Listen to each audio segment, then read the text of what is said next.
Assalamualaikum warahmatullahi wabarakatuh. Halo semuanya. Kita melanjutkan materi terakhir di dalam bab limit fungsi aljabar. Nah, di materi terakhir ini kita akan mempelajari untuk limit ketika kita substitusi, kita menentukan bentuk tak tentu C per 0 dikurangi K per 0. C ini sebuah bilangan, dengan K juga suatu bilangan ya, atau suatu konstanta. Nah, ketika bilangan dibagi 0, itu kan hasilnya tidak terdefinisi ya. Nah, ini berarti tidak terdefinisi dikurangi dengan tidak terdefinisi. Jadi, jika kita temukan bentuk seperti ini, contohnya misalkan diberikan contoh limit X mendekati 2 untuk 1 per X dikurangi 2 dikurangi 6 dikurangi X per X kuadrat dikurangi 4. Kalau kita substitusi, ini kan penyebutnya 0 ya, jadi ini 1 per 0. Kemudian kita substitusi 2, di sini berarti menjadi 4 per 0. Artinya tidak terdefinisi dikurangi dengan tidak terdefinisi. Nah, langkah yang dapat kita ambil adalah dengan kita samakan dulu penyebutnya. Di sini penyebutnya belum sama kan? Kita samakan penyebutnya.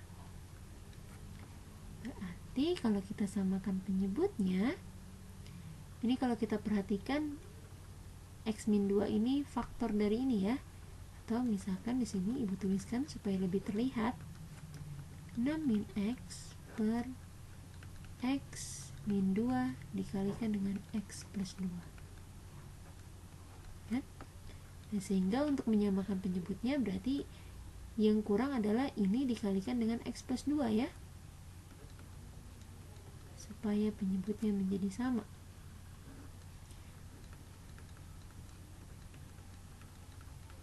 Jadi karena bawah dikali X plus 2, atasnya juga dikalikan X plus 2.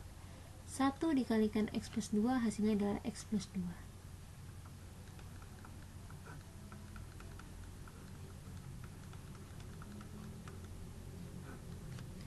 Nah, sekarang penyebutnya sudah sama, berarti ini hasilnya menjadi seperti ini.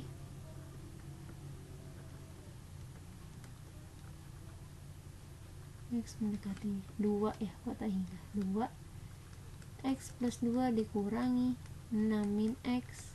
Ingat ini kurang, jangan lupa ini masih dalam kurung ya, belum kita buka. X-2 kalikan X plus 2 jadi sama dengan limit X mendekati 2, buka kurungnya, ini jadi plus X ya, berarti jadi X plus X 2X, 2 dikurangi 6 itu 4, jadi 2X min 4 per X min 2 dikalikan dengan X plus 2.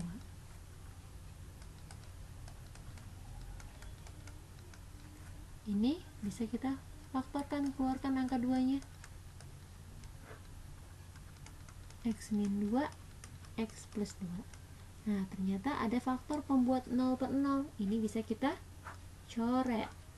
Nah, jadi limit X mendekati 2 dari 2 per X plus 2. Baru kita substitusi 2 per 2 tambah 2 atau 2 per 4. 2 per 4 itu setengah. Jadi limitnya adalah 1 per 2. Nah, ini untuk bentuk tak tentu yang seperti ini dah kuncinya adalah kita samakan penyebutnya. Oke? Nah, berarti kita sudah selesai untuk bab limit fungsi aljabar. Kita sudah mempelajari bagaimana jika limit fungsi aljabar itu ditemukan bentuk tak tentu 0 per 0, ya kan? Tahingga per tahingga, kemudian tahingga dikurangi tahingga, dan ini C per 0 dikurangi K per 0. Kemarin kalau misalkan bentuknya 0 per 0, jika bentuk fungsinya adalah bentuk pecahan ya, bentuk pecahan seperti biasa ya, nah itu adalah dengan faktorisasi. Tapi jika bentuknya itu dalam akar, maka bisa kita kalikan sekawan. Kemudian jika bentuknya adalah tahingga per tahingga. Kalau tahingga per tahingga, jika pangkat pembilangnya itu lebih besar daripada pangkat penyebut, maka limitnya adalah tahingga atau min tahingga. Tinggal lihat koefisiennya ya, positif atau negatif. Kalau limitnya sama, maka ambil koefisiennya. Kalau pangkatnya sama, pangkat tertingginya sama, maka ambil koefisiennya. Kalau pangkat pembilangnya lebih kecil daripada pangkat penyebut, maka limitnya adalah 0 ya. Kemudian tadi juga sudah belajar untuk tahingga dikurangi tahingga. Tahingga dikurangi tahingga ada dua bentuk. Bentuk yang pertama itu ketika yang di dalam akar bentuk fungsi linier. Yang kedua, ketika yang di dalam akar adalah bentuk persamaan kuadrat. Dan yang terakhir bentuk yang ini. Kalau yang ini tinggal kita samakan penyebut. Oke, Ibu cukupkan untuk video pembelajaran tentang limit fungsi aljabar. Ibu akhiri untuk video ini. Semoga video ini dapat bermanfaat. Wassalamualaikum warahmatullahi wabarakatuh.